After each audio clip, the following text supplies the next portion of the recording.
सरकार थी और राजद के सरकार में लाठी के बल पर वो सरकार चलती थी। साधु जी कहीं किसी राज्यसभा के सांसद से, किसी विधान परिषद के सांसद से। साधु जी के रीजन में गोपालगंज में ज्यादा विकास हुआ था बजाबता सुभाष सिंह जी की तुलना में। नहीं, ऐसा बात। साधु जी जब एमएलए थे, एमपी थे, बिल्कुल दियारा में जाना मुश्किल था। लेकिन सुभाष जी के विधायक बनने के बाद आप बरईपट्टी चले जाएं, धर्मपुर चले जाएं, रामपुर टेंगराही चले जाएं, जिधर। नमस्कार, आप देख रहे हैं समय की मांग की टीम पहुंची है गोपालगंज, जहां उपचुनाव हो रहे हैं। विधानसभा उपचुनाव को लेकर कुछ चुनावी चर्चा करेंगे हम। हमारे साथ जुड़े हैं पूर्व जिला परिषद अध्यक्ष और भाजपा नेता ओम प्रकाश सिंह। आइए बात करते हैं और जानते हैं उपचुनाव के बारे में। समय की मांग में आपका स्वागत है नेताजी। जी, आपका भी बहुत बहुत धन्यवाद। जी, जैसा कि सबको पता है कि गोपालगंज में विधानसभा के उपचुनाव हो रहे हैं जी, इस पे आप कुछ अपनी प्रतिक्रिया दीजिए। ये जो उपचुनाव हो रहा है, यहाँ से भारतीय जनता पार्टी के लोकप्रिय नेता सुभाष सिंह लगभग 4 बार यहाँ से विधानसभा का प्रतिनिधित्व किए, लेकिन दुर्भाग्यवश उनका स्वर्गवासी हो गए वो, और उसके बाद ही ये उपचुनाव यहाँ पर हो रहा है। हम भारतीय जनता पार्टी के कार्यकर्ता उनके नहीं रहने की वजह से बड़ी दुखित हैं, व्यथित हैं, और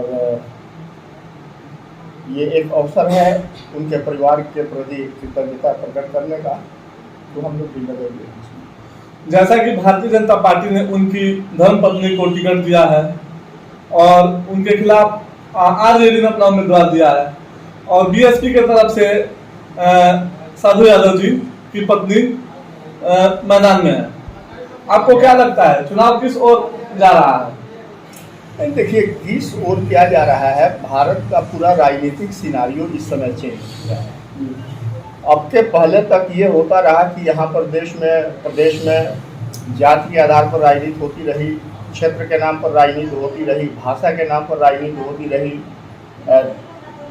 धर्म के नाम पर राजनीति होती रही। लेकिन जब से भारत के राजनीति में यशस्वी प्रधानमंत्री माननीय नरेंद्र मोदी जी का प्रादुर्भाव हुआ है, तब से इस देश का मन मिजाज सब बदल चुका है। आज पूरा देश राष्ट्रवाद के विचारधारा के साथ चल रहा है।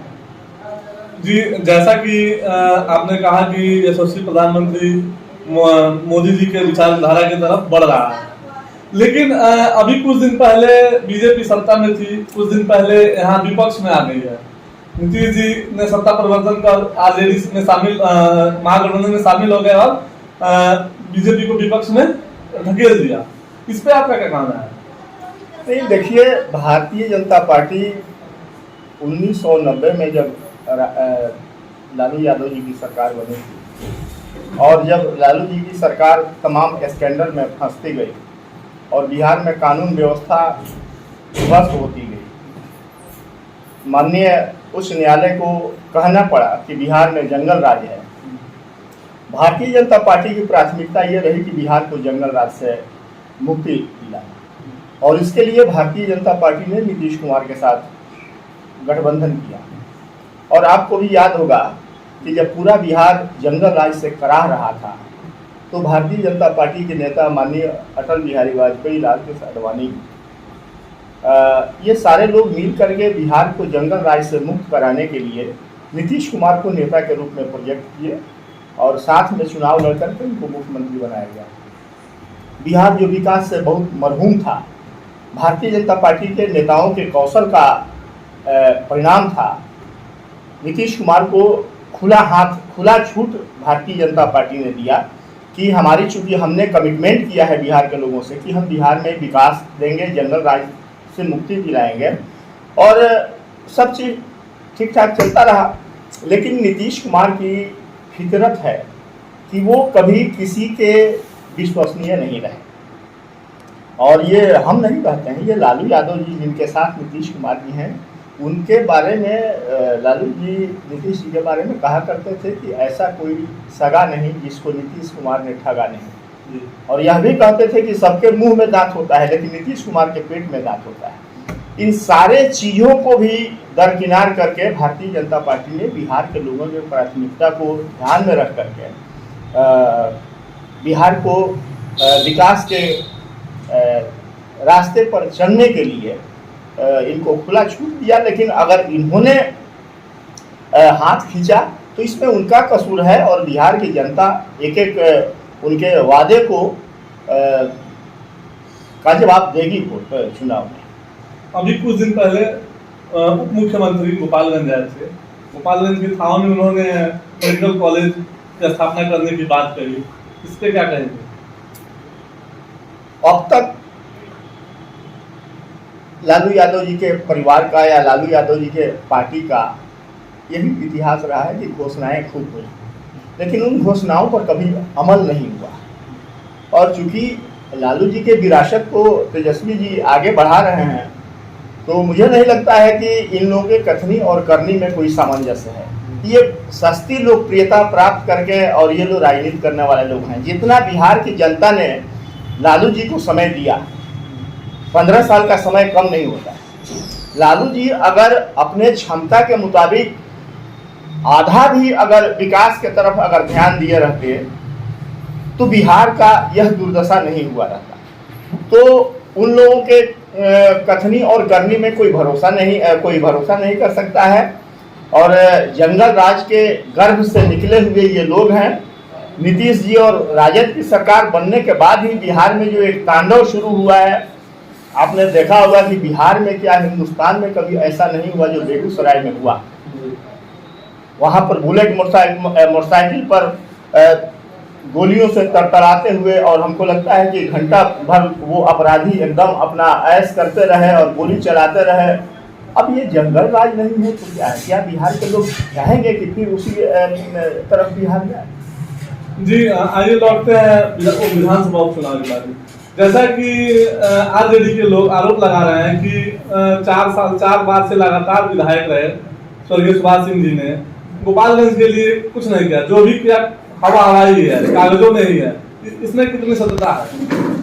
नहीं, ये वो विरोध में है तो वो तो आलोचना करेंगे और विधायक पर सुभाष जी पर आरोप लगाएंगे, लेकिन लोकतंत्र में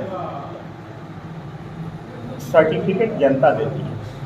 अगर सुभाष सिंह कुछ नहीं किए रहते तो लगातार 4 बार विधानसभा में, आखिर कौन ऐसा कारण है कि उनको 4 बार विधानसभा में भेजने का काम गोपालगंज के लोगों ने किया? और विकास के पैमाने पर गोपालगंज में कोई ऐसा गांव नहीं है जिस गांव में सड़क नहीं बना हो, पुल पुलिया नहीं बना हो। हर गांव में बिजली की व्यवस्था हो गई है। भारत सरकार की जो योजनाएं हैं वो जमीन पर उतारा गया है। सुभाष सिंह के बारे में एक बात सब लोग कहते हैं कि सुभाष सिंह के चरित्र पर कोई उंगली नहीं उठा सकता है। सुभाष सिंह कहीं किसी से रंगदारी लेने का काम नहीं किए, किसी को डरा धमका करके उसे धन वसूलने का काम नहीं किए। लेकिन बिहार गोपालगंज में तो राजद के राज में पहले ऐसा खुलेआम होता रहा है। अभी कुछ दिन पहले हम लोग आरजेडी के एक नेता हैं रियाजुल हक राजू, जो पूर्व में यहाँ से चुनाव भी लड़ते आ रहे हैं, पूर्व में एक बार यहाँ से जीते भी थे, उनसे बात हुई थी। उन्होंने बोला कि हम आरजेडी यहाँ रिकॉर्ड मतों से जीतेगी। यहाँ गोपालगंज का जो उपचुनाव है आरजेडी रिकॉर्ड मतों से जीत रही है। दावे प्रति दावे लोकतंत्र में चलते रहते हैं। राजद के लोग कैसे कहेंगे कि वो चुनाव हारेंगे? लेकिन रिकॉर्ड यही रहा है कि यहाँ से 4 बार लगातार भाजपा जीतती रही है, और जो रियाजुल हक राजू दावे कर रहे हैं वही रियाजुल हक राजू बार बार यहाँ पर मुंह की खाए हुए हैं। तो उनके अपने दावे हैं, लेकिन हमारे पार्टी के कार्यकर्ताओं के बल पर, अपने नेतृत्व के बल पर, अपने कुशल संगठन के बल पर, अपने किए हुए वादे को पूरा किया हमने, इसके बल पर। और विधायक सुभाष सिंह जी की जो विधवा हैं, ये चुनाव तो चूंकि 5 साल का हुआ था ना, अब चुनाव हो रहा है 2 साल पर, तो इस पर तो पहला हक उनके विधवा का बनता है।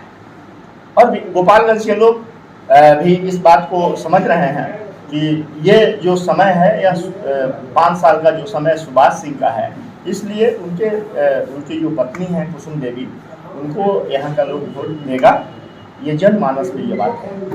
साधु यादव जी का कहना है कि यहाँ लड़ाई बीएसपी और बीजेपी की है, आरजेडी तो लड़ाई में भी नहीं है, इस पे क्या कहेंगे? साधु जी यहाँ के सांसद रहे हैं, यहाँ के विधायक रहे हैं। अब उनके बारे में मैं बहुत टीका टिप्पणी नहीं करूँगा, लेकिन यहाँ से चुनाव लड़ करके उनको भी कांग्रेस से भी चुनाव लड़े थे तो उनको 42-43 वोट उनको आया था, यह भी हम लोग देखे हैं। उन्होंने यहाँ आरोप लगाया है कि जो भी विकास का कार्य गोपालगंज में हुआ वो उनके ही रीजन में हुआ, उसके बाद गोपालगंज में कोई भी विकास नहीं हुआ है।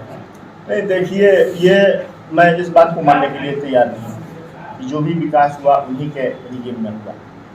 विकास जो भी रहा, कुछ न कुछ विकास करते रहा। और सही पूछिएगा, विकास जहाँ तक विकास करने की बात है तो फंड सब विधायक को मिलता है। उस समय राजद की सरकार थी और राजद के सरकार में लाठी के बल पर वो सरकार चलती थी। साधु जी कहीं किसी राज्यसभा के सांसद से, किसी विधान परिषद के सांसद से कुछ लेकर के अपना किए हैं, वो अपना। मैं आप भी मानते हैं कि साधु जी के रीजन में गोपालगंज में ज्यादा विकास हुआ था बजाते सुभाष सिंह जी की तुलना में? नहीं, ऐसा बात मैं नहीं कह सकता हूँ कि मैंने उनके रिजीम में बहुत काम हुआ और सुभाष सिंह के रिजीम में काम नहीं हुआ। सुभाष सिंह के रिजीम में भी बहुत काम हुआ और वो दुर्भाग्य रहा कि मंत्री बने थे उस समय और काम को गति देने का जब अवसर मिला तब वो अस्वस्थ हो गए। अब इस पर तो किसी का नियंत्रण है नहीं। तो आप चलिए, दियारा क्षेत्र में साधु जी जब एमएलए थे, एमपी थे, बिल्कुल दियारा में जाना मुश्किल था। लेकिन सुभाष जी के विधायक बनने के बाद आप बरईपट्टी चले जाएं, धर्मपुर चले जाएं, रामपुर टेंगराही चले जाएं, जिधर कभी आदमी जाने के बारे में सोचता नहीं था, आज नदी के कछार तक, वहां तक रोड बनवाने का काम, एक बहुत बड़ी आबादी को गोपालगंज शहर से जोड़ने का काम सुभाष सिंह ने किया। तो काम करने के मामले में सुभाष सिंह ने किसी से कम काम नहीं किया। चलिए, बहुत बहुत धन्यवाद हमारे साथ जुड़ने के लिए। अगर आप हमारे वीडियो को YouTube पर